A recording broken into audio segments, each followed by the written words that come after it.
Olá, sejam bem-vindos. Aqui é o advogado, professor Fernando Lopes, programador especializado em finanças descentralizadas. E hoje eu vou responder a mais uma questão dos nossos inscritos aqui no canal da DeFi Brasil.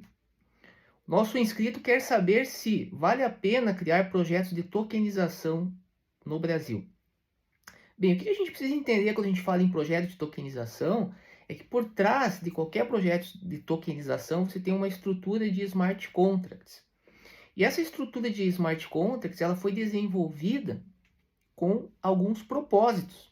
Por exemplo, o de reduzir custos de transação via eliminação de intermediários. Mais do que isso, um dos objetivos é você tornar o processo de processamento das transações o mais impessoal possível. Por quê? Porque de acordo com o Nick Szabo, que é o criador desse conceito, uma das maiores falhas de segurança cibernética em qualquer projeto vem dos seres humanos. Então, quanto mais eu conseguir despersonalizar a minha estrutura, eu terei um projeto mais seguro do ponto de vista cibernético, além do fato de você conseguir ter maior eficiência, automação do processo e, consequentemente, maiores lucros. Dito isso, a gente precisa entender que se eu não conseguir estruturar o meu projeto de tokenização de modo a preservar estas características que estão associadas aos smart contracts, há uma grande possibilidade que eu venha estar gerando custos e no final das contas eu não venha conseguir desenvolver um projeto que seja de fato atrativo para o investidor ou para o adquirente do bem, do serviço ou, eventualmente, de direitos creditórios ou qualquer outra forma de direito que também pode ser negociada via tokenização. Projetos de tokenização também estão sendo utilizados no âmbito em contextos de energia distribuída, como as chamadas smart grids, integrados com a internet das coisas. Tem uma live no canal onde eu abordo questões mais focadas para a parte da tecnologia integrada com inteligência artificial e internet das coisas. O que deve ser analisado também? Os custos legais, os chamados custos regulatórios. No Brasil, com a Lei 14.478 de 2022, nós teremos um grande aumento desses custos e da burocracia para se criar projetos de tokenização no Brasil, a não ser que você, por exemplo, não seja considerado uma prestadora de serviços de ativos virtuais. Se você conseguir se enquadrar em uma exceção e basicamente não ter a regulação do Banco Central, aí você já não vai ter esse custo. Porém, se você não conseguir isto, que não é tão simples, tá? Demanda uma análise jurídica bem aprofundada, e você não se enquadrar em nenhuma das exceções e você for considerado uma prestadora de serviços de ativos virtuais, aí basicamente você vai atrair para si todos os custos já que as instituições financeiras já possuem. Porque você basicamente será uma instituição financeira por equiparação, por exemplo, para fins penais. E como o Banco Central, que é o órgão regulador, então ele vai impor, né, para vocês todas as exigências.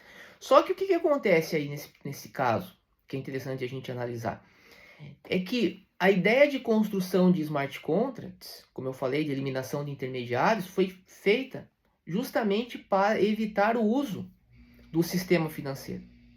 E na medida que no Brasil agora você passa a ser uma instituição financeira, é como se não houvesse muita lógica em você utilizar smart contracts. Tanto que hoje projetos regulamentados, inclusive em contexto de sandbox da CVM, provisto pela CVM, eles não conseguiram até agora apresentar dados concretos de eliminação de custos de transação, de modo a fazer com que o projeto possa ser atrativo. Então, se você for sopesar, né, todos esses elementos e levar em consideração os princípios científicos que estão por trás da tecnologia, muito provavelmente você não vai escolher o Brasil, tá, para criar um projeto de tokenização verdadeiramente tecnológico. É claro que o que nós temos que considerar é que o Brasil nós temos uma carência muito grande no nível, seja um nível de instrução financeira, educação financeira, e também temos uma grave carência no âmbito da educação tecnológica.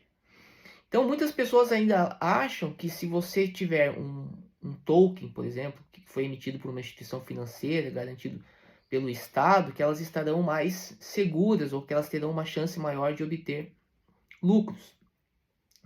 Bem, aí você vai ter que eu sempre falo, olha, faça um paralelo com os investimentos do mercado tradicional hoje.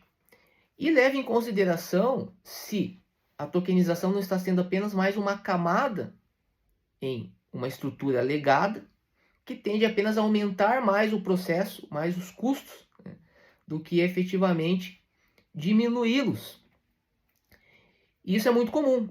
Então essas pessoas pode ser que você consiga atrair investimento. Essas pessoas que não têm educação tecnológica, não têm educação financeira. Porém, ou seja, tem muita gente que está apostando nisso. Né? Nós temos certamente aí, o Brasil ele é um dos principais países preferidos, né, pelas exchanges centralizadas, justamente por saber, né, que as pessoas aqui no Brasil, algumas compram título de capitalização como se fosse investimento. Eu já fui bancário concursado do Banco do Brasil, então a gente fica abismado, né, com os produtos que são oferecidos para os consumidores, mas é uma realidade do nosso país, né? Não só no nosso país, mas de qualquer outro país aí, onde nós não tivemos investimentos substanciais em educação.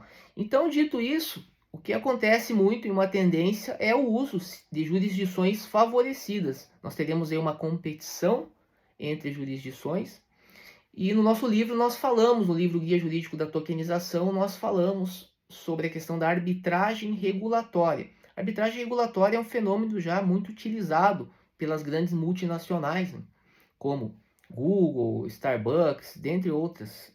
Toda multinacional, toda Big Tech hoje ela faz uso da chamada arbitragem regulatória muito na área tributária, no âmbito do planejamento tributário internacional, de modo a praticamente não contribuir nada com a questão em termos de pagamento de tributos, o que tem provocado aí agora algumas discussões aí no âmbito do governo. Os bilionários não pagam efetivamente tributos, porque eles têm essa capacidade de trabalhar com as assimetrias regulatórias que nós observamos em uma realidade cada vez mais integrada agora por tecnologias que permitem inclusive o uso da pseudo-anonimização, e em alguns casos até anonimização, tudo depende de como o processo é feito, onde o capital consegue fluir muito rápido de uma parte para outra. Então, ou seja, várias questões que você vai ter que analisar e você vai ter que estruturar o processo. O que você certamente vai ter que fazer é gastar para que você tenha um estudo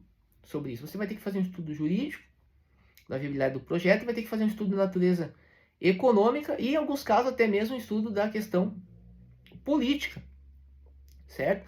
No Brasil, nós temos muitos investimentos, né, em lobbies, né, junto a órgãos do governo, de modo a tentar criar aí normas, né, favoráveis a determinados setores. É uma cultura que existe, que é muito disseminada no âmbito do nosso país. Então, geralmente, tem muitos empresários que visam chegar diante de políticos visando criação de normas específicas para aquele setor específico. Alguns dizem que é corrupção, outros dizem que isso é lobby, dizem que é válido, não vou entrar nessa discussão, mas o fato é que há todo um conjunto de fatores que precisa ser analisado antes de você tomar qualquer decisão. Espero que tenha ajudado. Não é esse tipo de questão, a gente não tem como dar uma resposta 880, sim ou não, porque cada projeto é um contexto, cada contexto demanda uma análise personalizada, uma análise especificada. E não adianta, por exemplo, você querer usar uma jurisdição favorecida se você não souber fazer uma boa estrutura empresarial, uma boa estrutura tributária, porque isso pode ser até mais caro. As grandes multinacionais, elas conseguem ter êxito, por exemplo, em não pagar praticamente nada de tributo, né? Uma vez eu digo não pagar em termos práticos, no final das contas é como se elas não pagassem nada, justamente porque elas são capazes de fazer essa estrutura, a estrutura e a análise do mercado tanto em relação aos aspectos jurídicos e econômicos, de modo a criar essa estrutura baseada na arbitragem regulatória. Então, se você também não for capaz de fazer isso, não for capaz de pagar para fazer isso, às vezes pode ser inclusive muito arriscado que você venha desenvolver projetos de tokenização, tentando explorar, né, essas questões aí mais complexas. Beleza? Dúvidas? Deixe nos comentários. Comente também o que vocês acham. Você acham aí que vale a pena criar projetos de tokenização no Brasil, mesmo, por exemplo, com o surgimento e a expansão cada vez maior do DeFi? Deixe aí que eu quero ouvir a sua opinião. Grande abraço.